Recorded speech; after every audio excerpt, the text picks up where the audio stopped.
तपती दोपहरी में गांव के बाहर एक पेड़ के नीचे बूढ़े रामलाल लेटे हुए थे। शरीर से वह बहुत ही दुर्बल थे। उनके चेहरे से साफ पता चल रहा था कि वे बेहद दुखी हैं। तभी पास के गांव का युवक कैलाश स्कूटर से उधर से गुजरा। स्कूटर रोककर उसने रामलाल से कहा, अरे काका, चिलचिलाती धूप में आप यहाँ क्यों लेटे हुए हैं?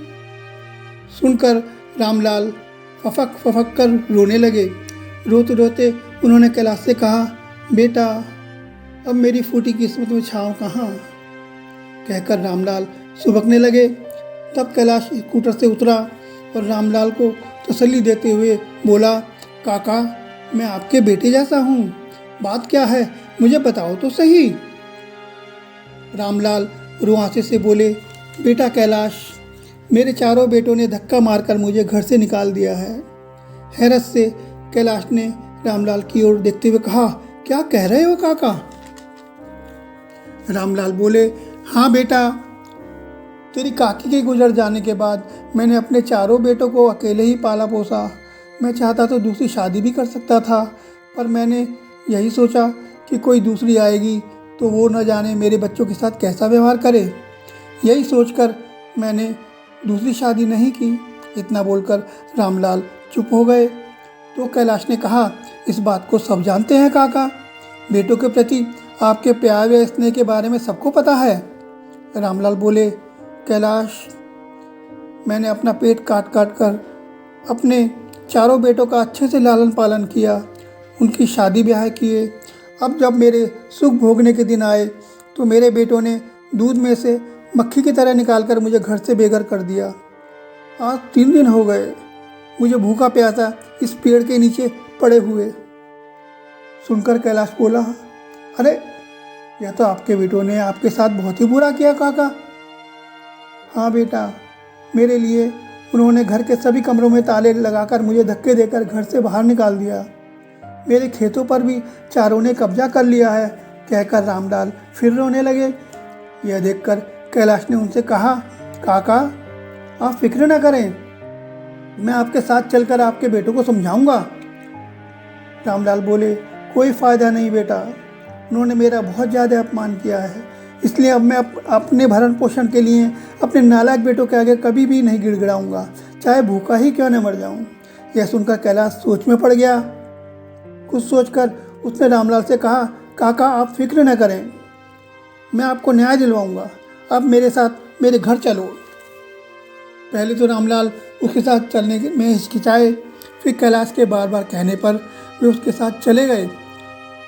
घर पहुंचकर कैलाश ने सबसे पहले रामलाल को भोजन करवाया। फिर रामलाल से बोला, काका, जब तक आपको न्याय मिलता है आप मेरे पास ही रहेंगे।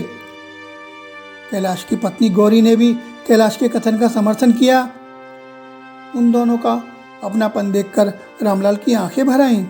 वे उनके साथ रहने को राजी हो गए। अब कैलाश के कहने पर रामलाल ने अपने चारों बेटों के विरुद्ध कोर्ट में केस कर दिया। रामलाल ने कोर्ट से गुहार लगाई कि उनके 4 बेटे हैं, लेकिन चारों में से कोई भी उनकी देखरेख नहीं करते हैं। वे कई दिन उसे भूखा रखते हैं।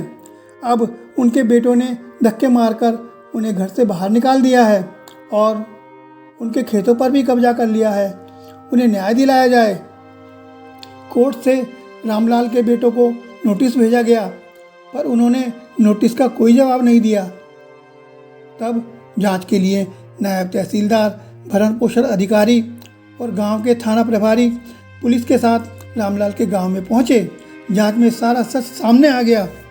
कोर्ट की लंबी कार्रवाई के पश्चात जो फैसला आया वो रामलाल के पक्ष में था। अब प्रशासनिक अधिकारी व पुलिस टीम ने गांव में आकर रामलाल को उसके मकान व खेतों पर कब्जा दिलवाया। प्रशासनिक अधिकारी ने रामलाल के बेटों से यह भी कहा कि अब अगर बुजुर्ग माता पिता को परेशान किया तो तुम चारों को जेल भी जाना पड़ सकता है।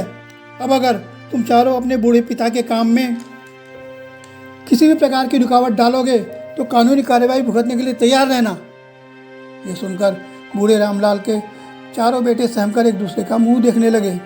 अब रामलाल ने अपने बेटों से कहा कि तुम्हारे बच्चे अगर तुम्हें अपने पिता के प्रति अच्छा व्यवहार व आदर सम्मान करते हुए नहीं देखेंगे तो वे भी आगे चलकर तुम लोगों के साथ ऐसा ही व्यवहार करेंगे। आज जो दिन तुमने मुझे दिखाया है तब तुम्हें भी ये दिन अवश्य ही देखना पड़ेगा। गांव का सरपंच भी वहीं पर था। उसने रामलाल के बेटों से कहा, मैंने तुम्हें पहले भी समझाया था कि बूढ़े माँ बाप पर इतना अत्याचार मत करो, पर तुम लोग नहीं माने। याद रखो, बूढ़े माँ बाप रद्दी के कागज़ की नहीं होते हैं कि जब चाहे उन्हें घर से बाहर फेंक दो। बुजुर्ग माता पिता का ध्यान रखना और उनकी सेवा करना बेटों का धर्म होता है। जो अपने बूढ़े माता पिता की सेवा नहीं करते हैं वे माता पिता की मर्जी के बिना न उनके मकान में रह सकते हैं और न ही उनकी संपत्ति में हिस्सेदार बनने का ही हक रखते हैं। अब तक रामलाल के चारों बेटों की आंखें खुल चुकी थी। उन्हें अपनी गलती का एहसास हुआ। चारों ने अपने पिता के पैरों में गिरकर अपनी करनी की क्षमा मांगी। बूढ़े रामलाल ने कैलाश का आभार प्रकट करते हुए कहा, बेटा, ये सब तुम्हारी वजह से ही संभव हो पाया है। कैलाश ने विनम्रता से जवाब दिया, काका, मैंने कुछ नहीं किया, बस आपका अधिकार आपको दिलवाने में थोड़ी सी मदद की है। अगर कहानी आपको अच्छी लगी हो तो चैनल को लाइक कीजिए, सब्सक्राइब कीजिए और शेयर कीजिए।